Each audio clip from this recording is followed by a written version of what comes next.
गोविंदाय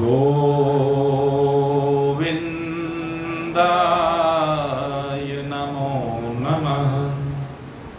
श्री कृष्णाय नमो नमः। नारायणाय नमोस्तुते।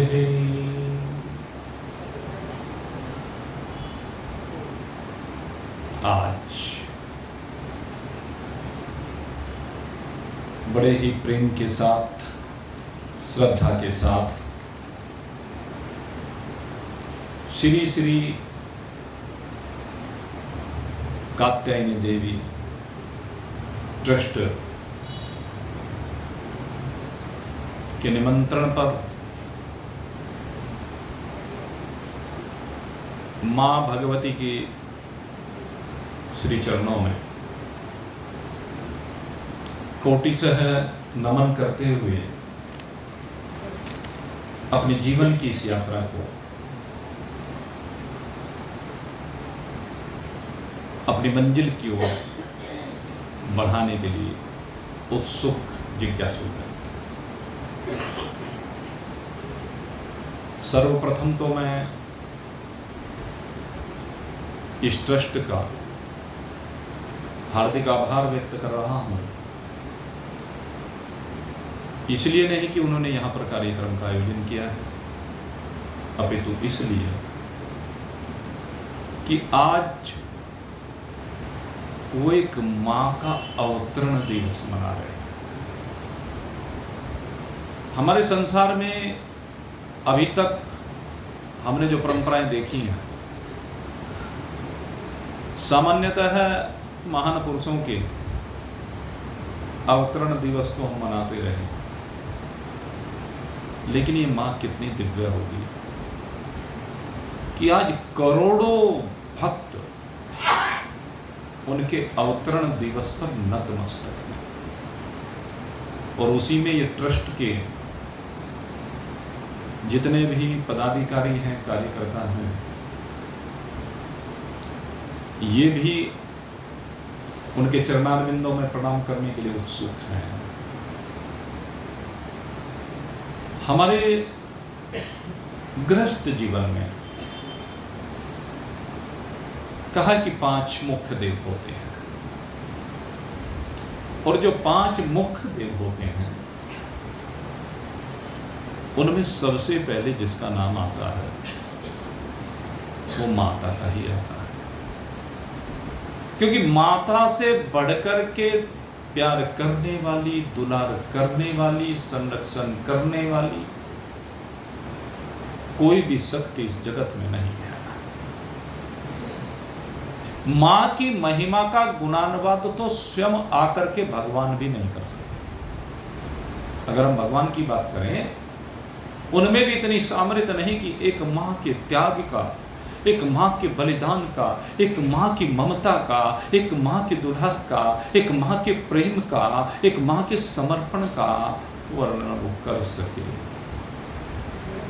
क्योंकि मां का प्रेम अतुलनीय है, मां का समर्पण अलौकिक है। मां जैसा त्याग जगत में कोई दूसरा कर नहीं सकता। मां के बारे में कहा है, मां अपने बेटे की कितनी हितैषी होती है कि अगर यदि उसके बेटे का कोई विपदा आ जाए, अगर बेटे पर कोई विपदा आती है, सब कहें विपदा टल जाए। बेटे पर जब विपदा आए, मां बेटे पर जब विपदा आए, सब कहें विपदा टल जाए। मां कहे, क्या कहे? ये नहीं कहते कि विपदा टल जाए। मां कहे मेरी जान भी जाए, मां कहे मेरी जान भी जाए, लाल मेरे पर आँच न आए, माँ कहे मेरी जान भी जाए। लाल मेरे पर आँच न आए, इतना प्यार करेगा कौन जितना माँ करती है। इतना प्यार करेगा कौन जितना माँ करती है। माँ जितना प्रेम इस जगत में कोई दूसरा कर नहीं सकता। इसलिए जब भी किसी के ऊपर विपदा आती है ना, तो विपदा के आने पर वो ये नहीं कहता है बाप, अरे मेरे पिता मुझे बचाओ। उसे माँ ही याद आती है। अरे माँ, सबके मुंह से एक ही निकलता, हे माँ मुझे बचा। आपने प्रत्यक्ष देखा, माँ का ही स्मरण करता है। तो मेरे मित्रों, माँ जैसी कोई दूसरी हो नहीं सकती, माँ जैसा कोई दूसरा हो नहीं सकता। और आज हम एक ऐसी माँ का अवतरण दिवस मना रहे हैं। कैसी माँ है? कहते जो किसी एक बेटे की माँ नहीं, जो किसी एक बेटी की माँ नहीं, या किसी के परिवार में चलो 10-12 बच्चे भी हों जैसे पहले होते थे, तो उन 10-12 बच्चों की माँ नहीं। या कई बार मान लिया जाता था मोहल्ले पड़ोस में कि तो पूरे मोहल्ले की माँ है। जैसे हमारे गुरुदेव के बारे में आता है, हमारे गुरुदेव कहा करते थे, उनकी जो माता जी थी, माता नारायणी कौर जी, उनका मुझे स्मरण हो रहा है। माता नारायणी कौर को हमारे गुरुदेव कहा करते थे कि वो तो सारे गांव की माँ थी। कहते सारे गांव के बच्चे घर में दौड़े चले आते थे और वो उनके सब बच्चों की सेवा करती थी। घर में रोज इतना सामान बना करके तैयार रखती, बच्चों के लिए मिठाई बनाती, बच्चों के लिए पकौड़ियाँ बनाती, बच्चों के लिए जो भी कुछ बना सकती थी घर में, कहते हैं रोज खूब बनाती, रोज भंडारे चलाती। आप ये कह सकते हैं ऐसे हमारे गुरुदेव की पूज्य माँ हुआ करती थी। मेरे मित्रों, एक अपने बालक की माँ होना अलग है, और मैं अगर यदि बात करूं उस माँ की जिसको नाम भी क्या दिया है, आनंदमयी। एक ऐसी माँ जो आनंदमयी है, यानी सदा आनंद में रहती है, सदा आनंद में डूबी रहती है। वो आनंद में क्यों डूबती है? उसका आनंद में डूबने का एक ही कारण है कि उसने सारे जगत को ये समझ लिया है कि ये सब मेरे बालक के समान है। जिस प्रकार से हम कहते हैं भगवान को कि एक तू ही हम सब का पिता है और हम सब तेरे बालक हैं। हम अपना पिता माता सब कुछ भगवान को मानते हैं कि नहीं मानते? त्वमेव माता च पिता त्वमेव, त्वमेव बंधो च सखा त्वमेव। स्पष्ट सारे नाते। आगे तो धन आदि की बात है, विद्या की बात है, लेकिन सबसे बड़ी बात है जितने भी नाते हैं वो सब क्या है? भगवान के साथ जोड़ लिए गए थे। बस एक तो ही है, और भगवान भी हम सबका पिता है। केवल जितने हम बैठे हैं इनका नहीं, जो हमारे बच्चे हैं उनका भी पिता है कि नहीं? जो हमारे माता पिता थे उनका भी पिता माता, हमारे बाबा दादा नाना नानी इत्यादि उनके भी माता पिता वही भगवान रहे हैं। भगवान सबके माता पिता हैं। और जो इस जगत में माँ की भूमिका का निर्वहन करे, भगवान ने अंत में जाकर गीता जी में एक ही बात कही, मन मना भव, कि तू मेरे जैसे मन वाला हो जा। मेरे जैसे मन वाला का मतलब कहते जिस प्रकार से मैं संसार की माँ भी हूं और संसार का पिता भी हूं, संसार के माँ बाप बन करके मैं सारे जगत का पालन करता हूं। भगवान ही तो सारे जगत का पालन कर रहे हैं, इसलिए वो भगवान नारायण कहलाता है, भगवान विष्णु कहलाते हैं। भगवान विष्णु जगत का पालन करता है, और पालन कौन कर सकता है? कहते पालन माता पिता कर सकते हैं। तो इसी प्रकार से इस कलयुग में, हमारे इस समकालिक समय में 27 सितंबर 1953, यानी अब से 71 वर्ष पूर्व इस धरा पर एक ऐसी ही मां का अवतरण हुआ। 71 वर्ष, तो आज से 72वां वर्ष प्रारंभ हो गया है। और बहुत साधारण परिवार में, एक साधारण से परिवार में उनका अवतरण हुआ। और मेरे मित्रों, आप कभी भी देख लेना, जितने भी महान पुरुष होते हैं, किसी को भी उठाकर देख लेना, महान पुरुषों को विपरीतताएं, दुख, पीड़ाएं उनके अवतरण के साथ ही झेलनी पड़ती हैं।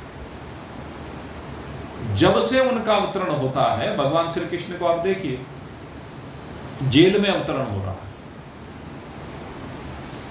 जेल में अवतरण हो गया। चोरी से उनको गोकुल में लेकर के गए, बेचारे 6 दिन के होगी, पूतना आ गई, और फिर तो लाइन लग गई, झड़ी लग गई। कितनी परिस्थितियां प्रतिकूल भगवान कृष्ण ने देखी। मां का बिछो हो गया जन्म के साथ ही,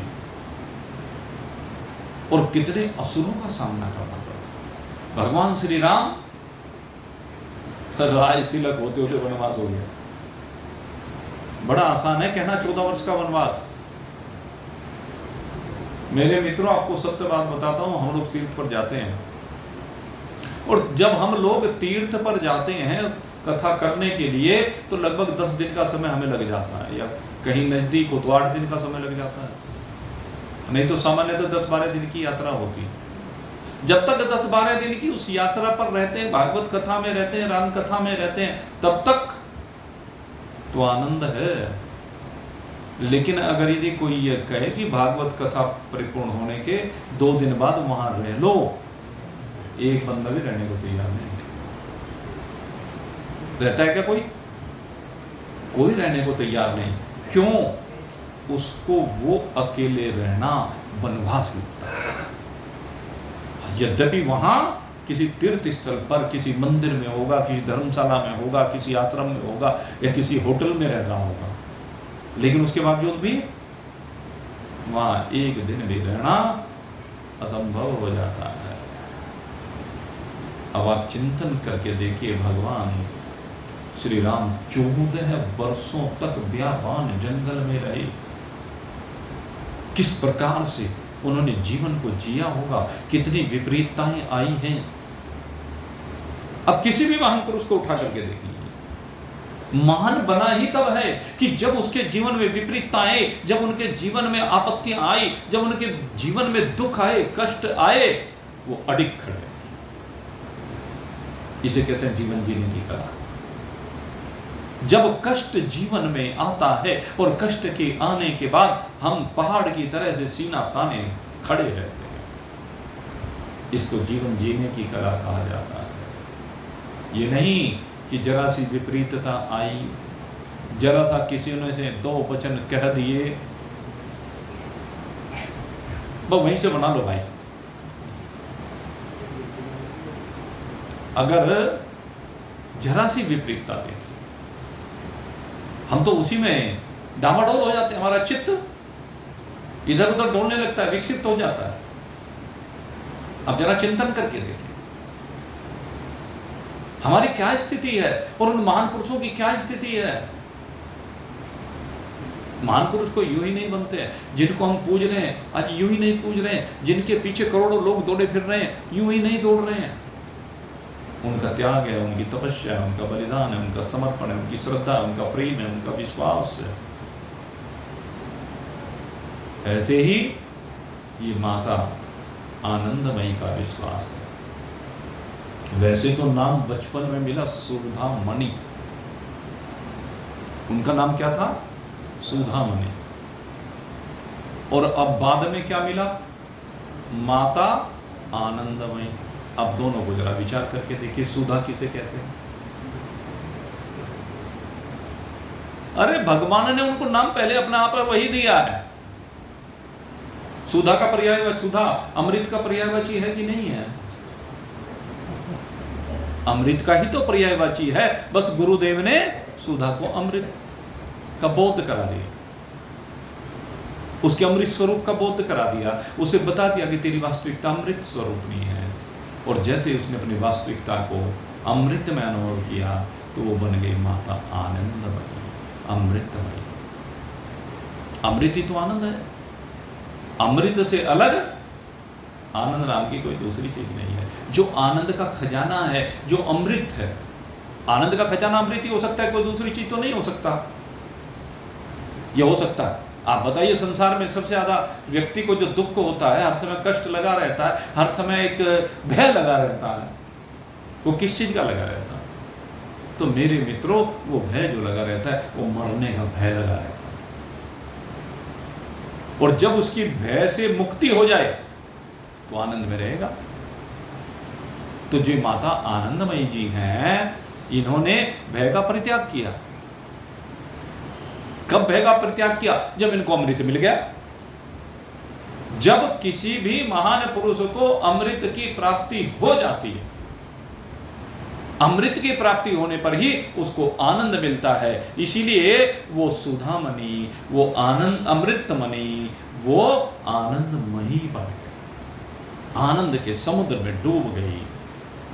और जब वो स्वयं आनंद के समुद्र में डूबी, बचपन चाहे जैसा भी विकट रहा, जवानी में चाहे जितने भी विपरीत परिस्थितियां रही, लेकिन धीरे धीरे जब संकल्प मन का दृढ़ था, प्रबल था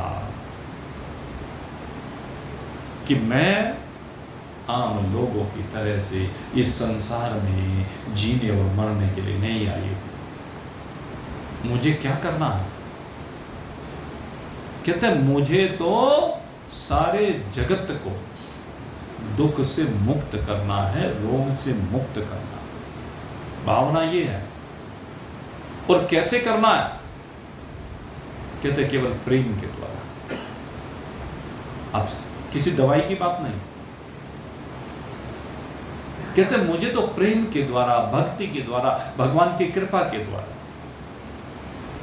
रोग मुक्त करना है, सबको सुखी करना है। यही भाव, यही उद्देश्य उनका। और जब ये भाव बना तो इसी उद्देश्य को लेकर के जीवन की यात्रा को आगे बढ़ा दिया। और किसके सारे? कहते कृष्ण प्रेम में डूब करके। ये सुधामणि जी क्या है? कृष्ण की अनन्य भक्त है, कृष्ण से प्रेम करती है। मीरा का नाम हमने बहुत सुना। मीरा कृष्ण की भक्ति में जैसी डूबी, आज तक कहते हैं कोई भी ऐसी मीरा जैसी भक्ति में नहीं डूब पाया। वो भगवान के भजन में ऐसी मग्न हो गई कि बस क्या कहें। मीरा मग्न हुई हरि के गुण गाए। और जब उसने हरि के गुण गाए तो वो उसके पास एक कला आ गई। हरि के जो भी गुणानुवाद करता है, मीरा से सीखना चाहिए। मीरा सबसे बड़ा प्रमाण है, क्योंकि मीरा इस कलयुग का प्रमाण है। अभी 500 साल ही हुए होंगे मीरा को। यद्यपि प्रमाण प्रहलाद भी है। प्रहलाद की मीरा से भी ज्यादा परीक्षाएं दी गई हैं, लेकिन वो तो भाई चलो सत्ययुग की घटनाएं थी, हमने नहीं देखा। लेकिन ये हमने तो ये भी नहीं देखा, लेकिन हमारे पूर्वजों ने तो देखा। मीरा का चरित्र और केवल हरि से प्रेम करने के कारण कैसी कैसी विपदाएं टल गई। सोले सेज राणा जी ने भेजी, दीजो मीरा सुलाय। सूली सेज राणा जी ने भेजी, दीजो मीरा सुलाई। रात भये मीरा सोबन लागी, मानो फूल बिछाए। मीरा मगन हुई हरि के गुण गाए। मीरा मगन हुई हरि के गुण गाए। विष का प्याला रण जी न भेजो, दीजो मीरा पिला। विष का प्याला रण जी न भेजो, दीजो मीरा पिला। नाय धोय मीरा पीबन लागी, नाय धोय मीरा पीबन लागी। अमृत पायो जाय। मीरा मगन हुई हरि के गुण गाय। मीरा मगन हुई हरि के गुण गाय। सांप पिटारा रण जी न भेजो, सांप पिटारा राणा जी न भेजो, दीजो मीरा जाय। भोर भई मीरा देखन लागी, भोर भई मीरा देखन लागी। सालिग राम पायो जाय। मीरा मगन हुई हरि के गुण गाय। मीरा मगन हुई हरि के गुण गाय। और ये सब चीजें मीरा को कैसे मिली?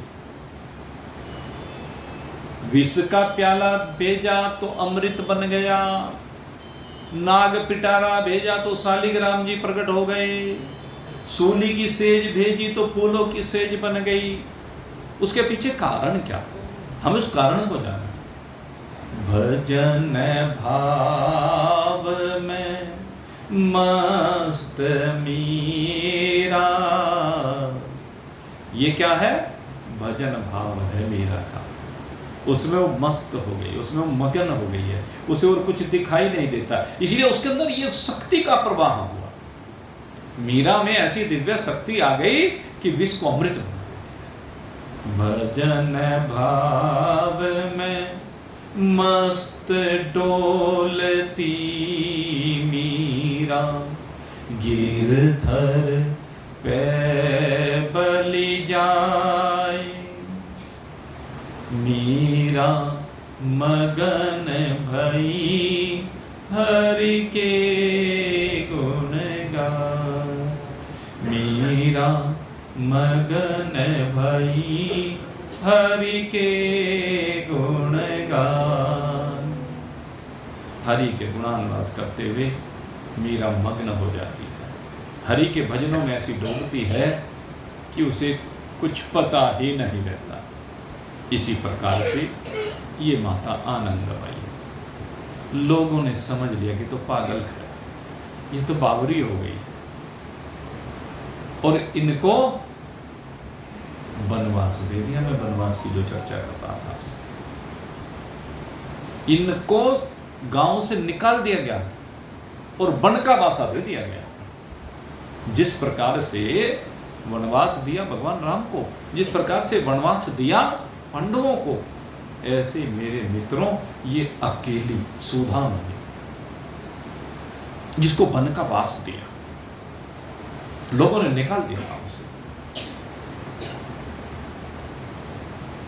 और आप चिंतन करके देखें, पांडव 5 थे। जब वनवास में थे तो 5 पांडव थे, साथ में द्रौपदी भी थी और बलवान थे, अस्त्र शस्त्र साथ में थे।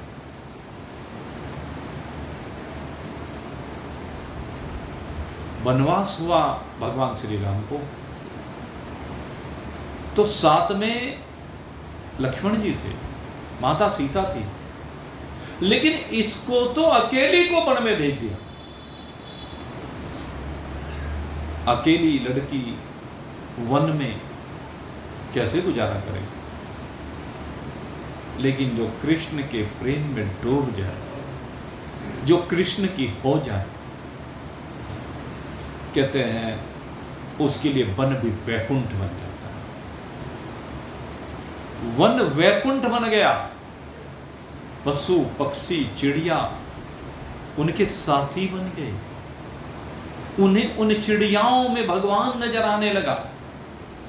उन्हें उन चिड़ियाओं में भगवान के अलावा कुछ नजर नहीं आता है। दिव्य शक्तियों का प्रादुर्भाव होना प्रारंभ हो गया। एक से बढ़ करके एक दिव्य शक्ति उनके पास आती चली। और मेरे मित्रों, हमारे यहाँ आज के इस युग में जिनके पास दिव्य शक्ति आती है, जो सिद्धता हासिल हो जाती है, दुरुपयोग होने लगता है। और दुरुपयोग होने से वे शक्तियाँ धीरे धीरे क्षीण होती चली जाती हैं। लेकिन महान पुरुषों की विशेषता यही होती है कि जब उनके पास दिव्य शक्तियों का प्रादुर्भाव होता है, तो उन दिव्य शक्तियों का प्रादुर्भाव होने के बाद वो अपने मुख से कभी उसका वर्णन नहीं करते। बस उनका एक ही ध्येय होता है, न तो उसका कोई प्रचार करना है, उससे परमार्थ करना है। और परमार्थ करना प्रारंभ किया।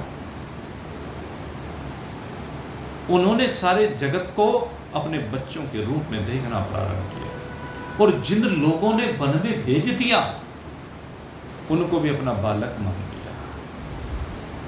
और उनको बालक मान करके बड़े प्रेम के साथ जब भी कोई भी मिले उसी का स्वागत करती है। जब भी कोई उनके पास आता है, उसी को अपना बालक समझ करके, समझ लीजिए जैसे एक माँ होती है। एक माँ अपने छोटे से बालक को अपने हृदय से लगा करके प्रेम करती है, ऐसे ये माँ जो भी उनके पास जाए उसे अपना बालक समझ करके, उसको अपने हृदय से लगा करके, उसके शीश पर जब प्रेम के साथ हाथ फैलाती है, तो उसके शीश पर रखा हुआ हाथ उसके अंदर एक नव जीवन का संचार कर देता है। उसके उस शीश पर रखा हुआ हाथ उसके हृदय में उस चेतना का प्रवाह करता है, जिससे वो रोग मुक्त हो चला जाता है। उससे वो न केवल रोग मुक्त होता है, अपितु उसकी सारी पीड़ाएं दूर हो जाती है। अब जिसके रोग मिट जाए तो पीड़ा दूर हो ही जाएगी। और जो उनसे दिल से जुड़ जाए, तो मेरे मित्रों भव के रोग से मुक्ति मिल जाती है। अगर कोई भी महान पुरुषों के संग में दिल से जुड़ जाता है, दिल से उनकी दिव्यता को समझ लेता है। मैं फिर कहता हूं, महान पुरुष कभी अपनी दिव्यता का प्रचार नहीं करते, लेकिन ये तो भक्तों के अपने अनुभव होते हैं। और भक्तों को जब अनुभव कब होता है? जब उसके दिल के तार जुड़ जाते हैं कि गुरु जी की कृपा किस रूप में हो रही है। वो तो भगवान बनकर आ जाता है, अपने आप ही गुरु के रूप में आ जाता है। और वो उसके ऊपर जो कृपा करता है उसका वर्णन नहीं हो सकता। उसका वर्णन कोई भी शब्दों में नहीं कर सकता। भगवान श्री कृष्ण आप देख लीजिए, पांडवों के साथ हर पग पर दिखाई दिए, लेकिन कहीं आपने ऐसा नहीं देखा होगा कि पांडवों के लिए वो हथियार उठाते नजर आए। देखा क्या कहीं? भगवान श्री कृष्ण ने, चाहे वह वनवास की बात हो, चाहे वनवास से पहले की बात हो, चाहे अज्ञातवास के बाद की बात हो, भगवान ने साफ कह दिया, मैं तो अस्त्र शस्त्र उठाऊंगा नहीं। कहीं शस्त्र उठाए नजर नहीं आए भगवान। जब सबसे पहले भगवान का संग कब होता है? जिस समय उस लाक्षा ग्रह में दुर्योधन वहां से सुरक्षित निकल जाते हैं माता कुंती के साथ। और जब पांचों पांडव माता कुंती के साथ निकले तो उसके बाद भगवान श्री कृष्ण का अवतरण उनके जीवन में होता है। उस यात्रा में होता है जब वो छिप करके रह रहे। माता कुंती लौट करके वापस नहीं आई, आकर के धृतराष्ट्र से नहीं कहा कि तेरे बेटे ने ऐसा करके हमें मारने का प्रयास किया। वो चाहती तो धृतराष्ट्र के पास जाती ना, बराबर में हस्तिनापुर था, कोई बहुत ज्यादा दूर नहीं था हस्तिनापुर। वहां से पैदल भी चल के जाते तो एक दिन में नहीं तो 2 दिन में पहुंच जाते ज्यादा से ज्यादा। वारणावृत से कितनी दूर पड़ता है? जो बरनावा है, बरनावा से हस्तिनापुर आज भी देख लीजिए कितनी दूर है, 2 दिन में पहुंच जाते ज्यादा से ज्यादा। लेकिन कुंती फिर गई नहीं, समझ गई कि वहां पर मेरे बच्चों का भविष्य अभी सुरक्षित नहीं है, अभी ये छोटे हैं। जब निकल गई, आप चिंतन करके देखो, अकेले निकली, किसी को पता नहीं कहां गए, सबने यही सोचा कि मर गए। उनको छिपा करके रखा, बचा करके रखा। क्या कुंती में इतनी शक्ति थी कि वो छिपा कर बचा कर रख सकती थी? पग पग पर मेरे कृष्ण साथ। मेरे कृष्ण की महिमा अलौकिक है, अद्वितीय है। उसकी महिमा का बखान शब्दों में कौन कर सकता है? जिसके ऊपर कृष्ण का हाथ हो, उसकी महिमा का बखान शब्दों में कोई भी करने की सामर्थ्य नहीं रखता। वो किस रूप में कहां पर उनके साथ खड़ा है, भले वो दिखता ना हो, लेकिन एक घटना आती है जब महाभारत का युद्ध पूर्ण हो गया। और महाभारत का युद्ध पूर्ण होने के बाद अब विजय मिल गई। और विजय मिलने के बाद अब क्या नियम था कि पहले भगवान सारथी बने अर्जुन के, तो सारथी रथ से पहले नीचे उतरता है और उसके बाद रथी नीचे उतरता है। लेकिन जब विजय प्राप्त हो गई, विजय प्राप्त होने के बाद आज भगवान ने अर्जुन से कहा कि अर्जुन नीचे उतरो। कहने लगे प्रभु आज परंपरा के विरुद्ध क्यों जा रहे हो? पहले आप उतरे फिर मैं उतरूं कि नहीं? आज पहले तुम्हें उतरना होगा। अर्जुन को भगवान ने पहले उतारा और उसके बाद भगवान अपने आप रथ से उतरे नहीं, कूद गए। अर्जुन को उतारने के तुरंत बाद एकदम भगवान रथ से नीचे कूदे और जैसे रथ से नीचे कूदे तुरंत रथ धू धू करके जलने लगा। अर्जुन कहने लगे प्रभु अब तो किसी ने इसके ऊपर बाणों का प्रहार भी नहीं किया था, अब तो इसमें कुछ कैसे जल गया, ये विस्फोट कैसे हो गया? भगवान हंसने लगे, कहने लगे अर्जुन तेरा रथ तो भीष्म पितामह द्रोणाचार्य कर्ण के बाणों से कभी का जल चुका था, भस्म हो चुका था। ये रथ तो मेरे संकल्प से खड़ा हुआ था। अगर आज पहले मैं उतर गया होता तो तू भी साथ में जल के भस्म हो जाता। ये है भगवान, सबके पीछे खड़े अनन्यश्चिंतन्तो माम ये जना परिपासते तेषां नित्ययुक्तानां योगक्षेम भांगम्। भगवान अपने भक्त की रक्षा पीछे रहकर करते हैं, पर्दे के। उसको तो लगता है कि मैं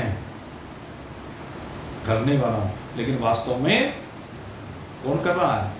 भगवान कर रहा है। और मैं बताऊं आपको, कथा आती है, कथा आती है महाराजा अग्रसेन जी की। महाराजा अग्रसेन जी की जो कथा आती है, महाराजा अग्रसेन जी महाभारत के युद्ध में भाग लिया, पिताश्री मारे गए, वीरगति को प्राप्त हुए, उसमें सब जानते हैं। तो उनके चाचा ने जब वो वापस लौटे जीत कर महाभारत युद्ध के बाद, तो चाचा ने उनको मारने का जुगाड़ किया कि किस तरह इसको मार दो। उस समय भगवान ने महाराजा अग्रसेन जी को, तो बालक था राजकुमार 16 साल का, केवल 16 साल की अवस्था थी महाराजा अग्रसेन जी की, और उस 16 साल की अवस्था में वो वहां से एक दो विश्वसनीय मंत्रियों के साथ निकल गए। उनकी माँ जो है उन्हें लेकर के चल दी चुपचाप, की तरह अपने उसके चाचा से बचा करके, नहीं तो वो हत्या कर देता। ऐसी स्थिति बनी थी। और वो चलते चलते जब आगे बढ़ रहे थे, जंगलों में बढ़ रहे थे, किसने सहायता की उनकी? भगवान ने सहायता की। और कैसे सहायता की? कहता है जिस प्रकार से जब इन पांडवों को क्या दिया था? खांडव प्रस्थ का राज्य। तो खांडव प्रस्थ का राज्य दिया तो उसे बसाने के जो बसाना था, तो उसके लिए धन कहां से आया? आपको होता है राजा मरुत के यज्ञ से बचा हुआ जो धन था, उसके द्वारा इनको बसाया गया। और आज मैं आपको एक ये रहस्य की बात और बता रहा हूं आपको, कि फिर भी पैसा बचा रह गया, फिर भी धन बचा रह गया। और जब अग्रसेन जी वन में से निकल करके आए, तो भगवान श्री कृष्ण ने वो राजा मरुत के यज्ञ का बचा हुआ धन दे करके अग्रसेन से कहा कि तुम यहां अग्रोहा बसाओ। अग्रोहा को उन्होंने बसवाया भगवान श्री कृष्ण ने। और न केवल बसवाया, कहने लगे आज से तुम्हारे गुरुदेव भी मेरे गुरुदेव होंगे, जो मेरे गुरुदेव हैं वही तुम्हारे गुरुदेव होंगे, तुम्हारे कुल के पुरोहित भी वही होंगे जो मेरे कुल के पुरोहित हैं। अपने गुरु को उनके साथ लगा दिया। गुरु की शक्ति देखिए आप। महर्षि गर्ग त्रिकालज्ञ थे, उन्होंने अग्रोहा को बसवाया। उनके निर्देशन में महाराजा अग्रसेन जी ने अग्रोहा बसाया। और वैसे तो उनकी दुनिया भर की कथाएं आती हैं, कहां कहां तक उसका बखान किया जा सकता है, लेकिन एक बात मैं जो आपको बताना चाहता हूं, भगवान की कृपा कैसे होती है। भगवान कभी दिखते नहीं, लेकिन कृपा करते हैं। कहते जब महाराजा अग्रसेन जी को जब अंतिम दौर चल रहा था, बच्चों को राज्य दे दिया गया, उसके बाद महाराजा अग्रसेन जी ने भगवान की बड़ी भक्ति की। वो तो सदा भगवान उनके साथ आशीर्वाद रहता था। महाभारत के युद्ध में भी भगवान श्री कृष्ण ने उनको उपदेश दिया। जैसे गीता का उपदेश अर्जुन को दिया, ऐसे महाराजा अग्रसेन जी को भी उपदेश दिया 10वें दिन, जब उनके पिता श्री वीर गति को प्राप्त हो। तो अंतिम दौर की बात चल रही है। उस समय भगवान श्री कृष्ण ने स्वयं उपस्थित होकर के उनको तत्वबोध कराया। और तत्वबोध कराने के बाद उनको आदेश दिया कि जाओ और सारे अपने राज्य में गांव-गांव में भागवत कथा करो। महाराजा अग्रसेन जी ने गांव-गांव में जाकर के भागवत कथा की, और फिर स्वयं भगवान ने प्रकट होकर के उनको आशीर्वाद दिया कि तुम अब से माता लक्ष्मी सदा तुम्हारे ऊपर मेहरबान रहेगी, ये तुम्हारी कुल देवी रहेगी। मैं आज तुम्हें आशीर्वाद दे रहा हूं कि अगर यदि तुम्हारा कुल इसकी सेवा करेगा, इसकी प्रसन्नता के लिए इसकी पूजा करेगा, तो तुम्हारे ऊपर सदा कृपा रहेगी। और तब से लेकर के ये क्या है? ये भगवान का आशीर्वाद है। अग्रसेन ने नहीं मांगा, लेकिन जो मांगे ना मांगे, जो गुरु की सेवा करता है, गुरु की सेवा बहुत कीमती है। जिसने भी अपने गुरु की सेवा की है, ये समझ लीजिए उसने भगवान की सेवा की है। और जब भगवान की सेवा की है, तो भगवान का आशीर्वाद उसके पीछे से होता है। और भगवान कृष्ण ये तो भाई अद्भुत अवतार है। इस अवतार की महिमा कौन गा सकता है शब्दों में? तो माता अमृतानंदमयी उन्हीं भगवान श्री कृष्ण की कृपा से संयुक्त है, और उन्हीं के जैसा काम करना चाहती हूं। एक दृष्टांत आता है उनके जीवन में। दृष्टांत इस तरह से है कि जैसे आपने राजसूय यज्ञ के बारे में सुना होगा, जब काम बांटे जा रहे थे तो सबको काम दिए कि भगवान कृष्ण को कोई काम नहीं दिया पांडवों ने। जब कोई काम नहीं दिया तो भगवान श्री कृष्ण युधिष्ठिर के पास चले गए। अब युधिष्ठिर के पास जब गए तो युधिष्ठिर से कहा, बड़े भैया आपने सबको काम दिए, मुझे कोई काम नहीं दिया। बोला, भगवान आप हमारे प्रथम पूज्य हैं, और जो हमारे पूज्य होते हैं उनसे काम कराया जाता है, उनकी तो सेवा की जाती है। आप हमारे पूजनीय हैं। नहीं, मैं छोटा भाई हूं, कि नहीं आप हमारे पूजनीय, मैं जानता हूं आप कौन है और मैं आपसे काम कराऊंगा। नहीं नहीं, मैं आपसे काम नहीं करा सकता। शिष्य के होते हुए अगर गुरु को काम करना पड़े या शिष्य को आदेश देके काम कराना पड़े या कह करके काम कराना पड़े, तो ये शिष्य के बड़प्पन की निशानी नहीं है। बगैर कहे अपने आप से गुरु की सेवा करे, भगवान का आशीर्वाद तभी तो मिलता है। अब यहां पर खैर भगवान कहने लगे भाई ऐसा नहीं है, जब मैं यहां पर आया हूं तो खाली थोड़े ना बैठूंगा, काम तो मेरे को करना है। कहने लगे फिर ऐसा मैं कुछ नहीं बता सकता आपको, जो आपकी इच्छा सो करो, आपकी जो जी में आए सो कर लीजिए। तो क्या काम किया भगवान ने? कहते हैं रोज भंडारा चलता था, प्रतिदिन भंडारा चलता था, और प्रतिदिन जो भंडारा चला करता था उस भंडारे में कहते सब काम बटे हुए थे, ये खाना बनाएगा, ये खाना खिलाएगा। लेकिन भगवान ने देखा कोई ऐसा नहीं जो पत्तल उठाने के लिए तैयार हो, कोई ऐसा नहीं जो सफाई करने के लिए तैयार हो, है? ऐसा कोई नहीं था। जबकि नियम यह है मेरे मित्रों, आपको बताएं, अगर यदि आप कहीं भंडारा कर रहे हैं, आपको बताता हूं, मैं आपको राज की बात बता रहा हूं, अगर यदि आप कहीं पर कभी भंडारा कर रहे हो तो भंडारे में बाद में जो महान पुरुषों को भोजन कराने के बाद पत्तल बच जाती है, बर्तन बच जाते हैं, उनको अपने हाथों से साफ कराना चाहिए, उनको सबको अपने हाथ से वहां से हटाना चाहिए। ये जजमान का फर्ज बनता है, और जो ऐसा करता है ना उसके ऊपर भगवान की बड़ी कृपा होती है, बड़ी कृपा होती है। ये मैं कहता हूं, क्यों? क्योंकि ये आदर्श भगवान ने रखा, भगवान ने पत्थर उठाए। तो ऐसी एक घटना इन माता आनंदमयी के जीवन की आती है। एक बार इनसे पूछा गया कि अगर यदि आपको भगवान बना दिया जाए, देखो क्योंकि इनकी महत्ता जैसे जैसे बढ़ती गई, प्रशंसा लोग करने लगे, और आखिर में भाई भक्त है, उनके भाव हैं अपने, कहते हम तो आपको भगवान ही मानते हैं। ऐसे बहुत भक्त होते हैं जो अपने गुरु को भगवान ही मानते हैं। तो उनसे एक प्रश्न किया गया कि गुरुजी अगर यदि आपको भगवान की पदवी मिल जाए तो आप क्या काम करोगे? अब किसी को भगवान की पदवी मिल जाए तो क्या कहें? अगर भगवान बनने का अवसर मिल जाए, मैं आपसे किसी से पूछने लगूं तो आप क्या कहेंगे? सब अपने अपने सुख के बारे में बात करने लगे, अपने परिवार के बारे में बात करने लगे, 100 तरह की बात करेंगे। लेकिन मेरे मित्रों, ये माता आनंदमयी से जब ये पूछा गया कि अगर यदि मुझे भगवान बना दिया गया, मुझे इस जगत की रक्षा का काम सौंप दिया गया, इस जगत को चलाने का काम सौंप दिया गया, तो मुझे उस काम में कोई आनंद नहीं आएगा। मुझे तो केवल एक काम में आनंद आएगा, और वो काम है कि मेरे हाथ में मैं झाड़ू ले लूँगी, और झाड़ू लेकर के मैं सफाई करने का कार्य करूँगी। मुझे तो जगत को साफ करना। ये झाड़ू कौन सी झाड़ू है? मेरे मित्रों, महान पुरुषों के हाथ में झाड़ू नहीं होती है।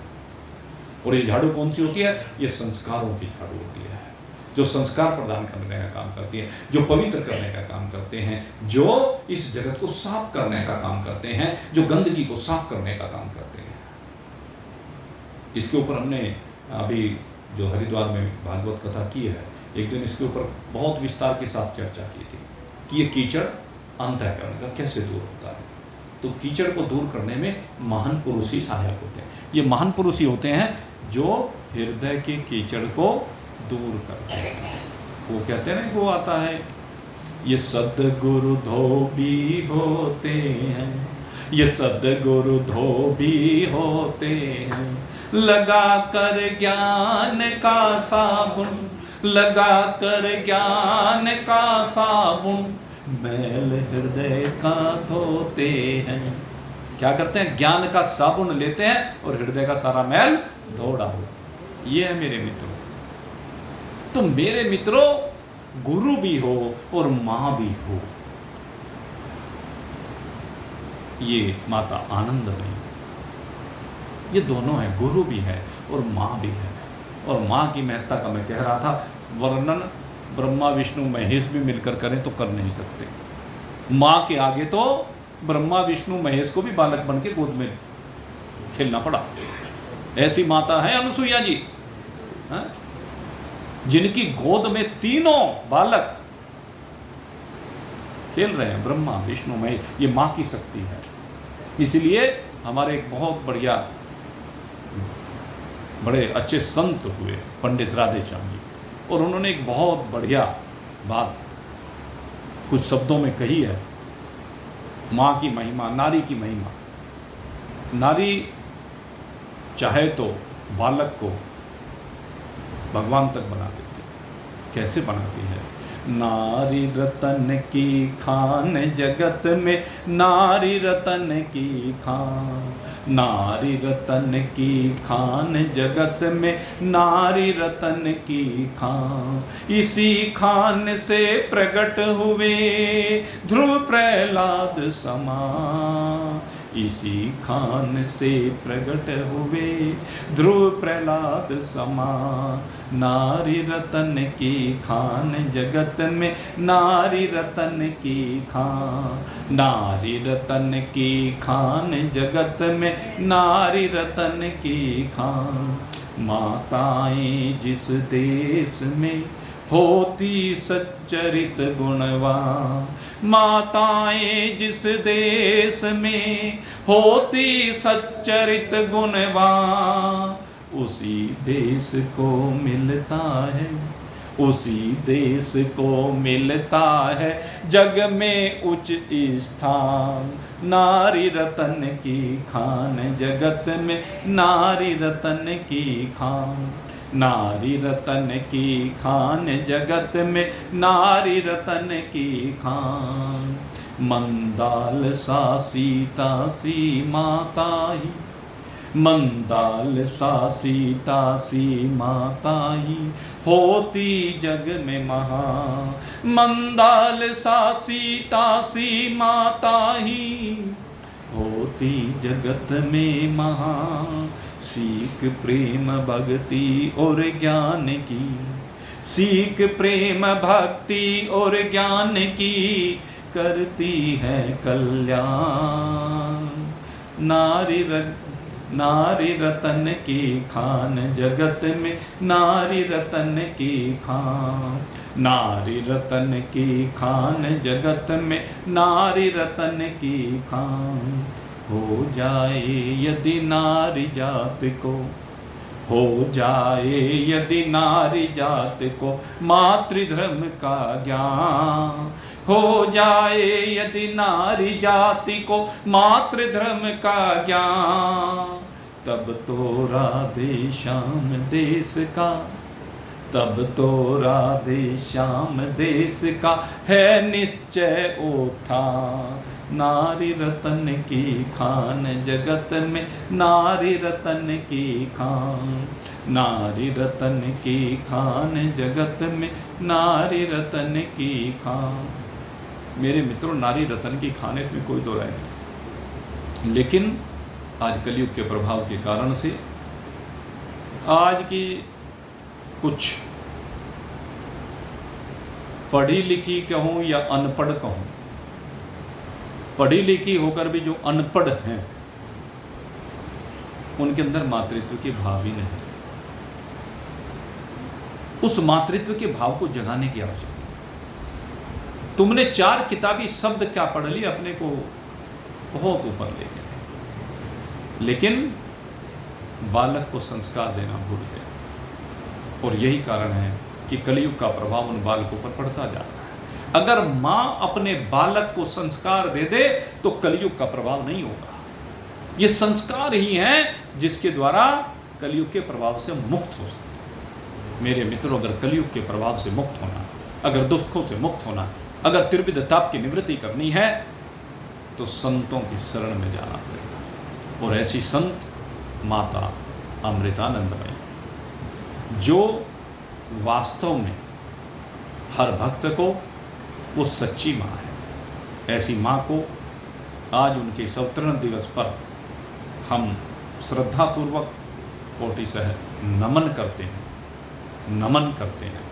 नमन करते हैं और भगवान से प्रार्थना करते हैं कि उन्हीं की भांति इस जगत में माँओं के चरित्र बन जाए, उन्हीं की भांति हमारा देश जो कि नारी शक्ति से सदा ही संयुक्त रहा है, संस्कारों से संयुक्त रहा है, भक्ति से संयुक्त रहा है, और नारी को हमने सरस्वती के रूप में माना, माँ लक्ष्मी के रूप में माना, माँ गौरी के रूप में माना, और अब तो भाई माँ के दिन ही आने वाले हैं। अब बस 5 ही दिन रह गए मेरे ख्याल से बीच में, 5 दिन रह गए, आज 10वीं आई गई है, तो 5 दिन के बाद माता के नवरात्रि प्रारंभ हो रहे हैं। और ये ट्रस्ट जो माता जी के नाम से ये है, माँ कात्यायनी देवी ट्रस्ट। ये माँ कात्यायनी कौन है? ये माँ कात्यायनी माता लक्ष्मी का ही रूप है। ये जो हमारी नव दुर्गा होती हैं उन्हीं में से एक माँ कात्यायनी, और ये माता लक्ष्मी का स्वरूप है, आपको बताया। और इसी की उपासना गोपियों ने की है। गोपियाँ माँ कात्यायनी की पार्थिव मूर्ति बना करके मार्गशीर्ष मास में यमुना स्नान के बाद इनकी पूजा किया करती, और उसका परिणाम क्या हुआ? कहते जो इनकी उपासना करता है उसको कृष्ण मिल जाता है। गोपियों को कृष्ण ऐसे तो मिले। तो जो भी माँ कात्यायनी की शरण में जाता है वो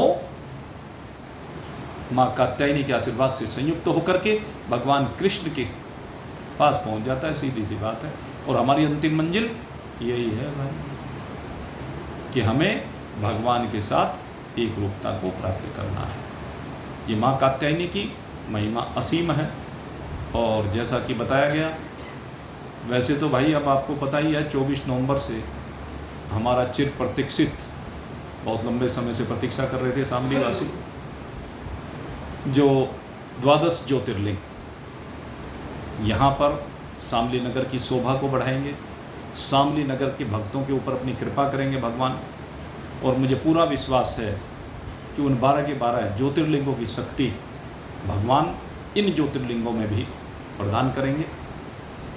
अपनी उसी शक्ति को इनके अंदर प्रविष्ट करा करके पूरे विधि विधान के साथ ये प्राण प्रतिष्ठा का कार्यक्रम 24 नवंबर से प्रारंभ होकर 1 दिसंबर तक चलेगा। और उसके बाद भगवान की जैसी इच्छा होगी, क्योंकि दूसरा अभी ये जो कह रहे थे, जब भगवान आते हैं तो भाई भगवान की शक्ति भी आएगी। भगवान के आने पर भगवान की शक्ति को तो आना ही पड़ेगा ना।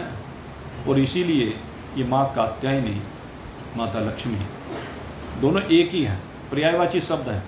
अब उस मंदिर का नाम हम जो भी रखें, माँ कात्यायनी लक्ष्मी मंदिर कह लीजिए आप, एक ही बात है। तो दोनों पर्यायवाची शब्द हैं, तो दोनों स्वरूप, और उसके साथ और भी बहुत से स्वरूप भगवान ने चाहा। और बहुत से वहाँ पर केवल वो मंदिर तक सीमित नहीं रखना चाहते हैं उसको, उसमें सेवा के कार्य भी, सब प्रकार के खुले सेवा के कार्य करने का भी उसमें आगे मन है।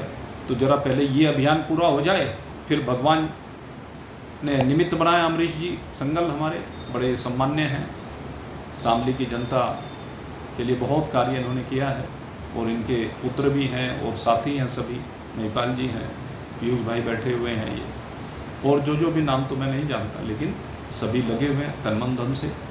फिर उस अभियान को आगे बढ़ाया जाएगा। शायद भगवान भी यही चाहते हैं कि उसके बाद ही बने, क्योंकि वो नक्शे का काम बार बार बीच में भी अटक रहा है। लेकिन चलो जैसी भगवत इच्छा है, मुझे ऐसा ही लग रहा है कि वो पहले भगवान कह रहे हैं भाई पहले मुझे आने दो, मैं अपनी शक्ति को फिर आपके अंदर भेजूँगा। जब आप फिर वो शक्ति दूंगा और वो जल्दी आ जाएगी, कोई बात नहीं। तो खैर आप सबके लिए आज इस शुभ दिन पर बहुत बहुत शुभकामनाएं। माता अमृतानंदमयी का वो जो दिव्य प्रसाद है, माता आनंदमयी को या अमृतानंदमयी को, मेरे लिए दोनों एक ही शब्द है, पर्यायवाची शब्द है, क्योंकि अमृत और आनंद दोनों एक ही होते हैं। अमृत से ही आनंद की प्राप्ति होती है। तो दोनों रूप में हम उनको मानते हैं। और उनके इस अवतरण दिवस पर उनकी कृपा दृष्टि, उनका भाव आप सबके अंदर विराजमान हो। जैसे भाव के साथ वो सेवा कर रही है, ऐसे ही भाव आपके अंदर विराजमान हो। और सेवा के साथ साथ कृष्ण प्रेम की दिव्य रसधार का प्रवाह आपके हृदय में हो। इन्हीं सुभावों के साथ आज के इस उत्सव को अब यहीं पर विश्राम की ओर लेकर के जाते हैं। सबके लिए भोजन प्रसाद की व्यवस्था है, बैठ यहीं पर व्यासपीठ से वो सबको पैक रूप करा रखा है, उस रूप में दिया जाएगा। और बस 5 मिनट और आप प्रतीक्षा करें। बोलिए सच्चिदानंद भगवान की। मौन